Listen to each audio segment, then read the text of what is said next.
Hello बच्चों, चलिए प्रश्न को पढ़ते हैं और समझते हैं। दाब कैसी राशि है? अदिश या सदिश? अपने उत्तर को स्पष्ट कीजिए। ठीक है बच्चों, प्रश्न को हल करने से पहले प्रश्न के लिए मुख्य अवधारणा देख लेते हैं। तो प्रश्न की मुख्य अवधारणा मुख्य अवधारणा में बच्चों हम सदिश और अदिश राशियों को समझेंगे। ठीक है, तो देखो बच्चों, सबसे पहले हम समझेंगे कि हमारी अदिश राशियां कैसे होती हैं।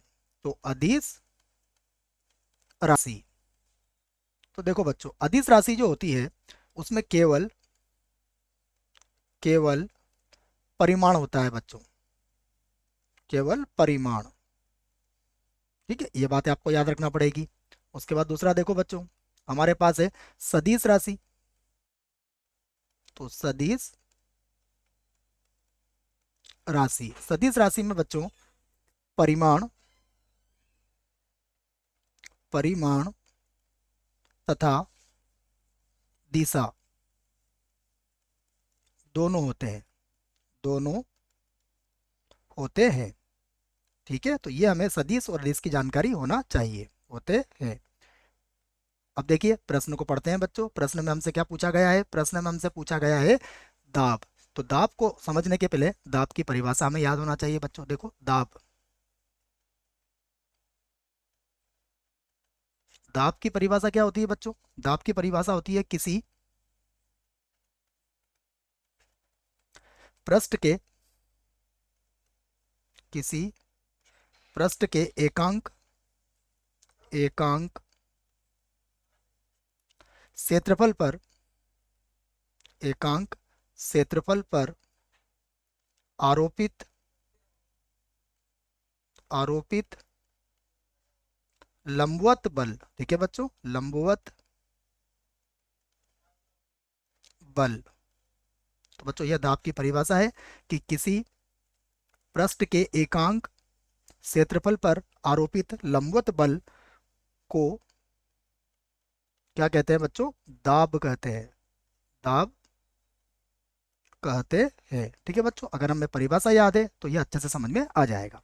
तो देखो बच्चों, इसका मतलब यह हुआ कि जो दाब होता है बच्चों, हम उसको पी के द्वारा व्यक्त करते हैं। और पी बराबर होता है हमारा एफ और बटा ए। ठीक है, जहां जहां एफ जो होता है वह होता है लंबवत बल, लंबवत बल। ठीक है, तो एफ तो हमारा लंबवत बल होता है।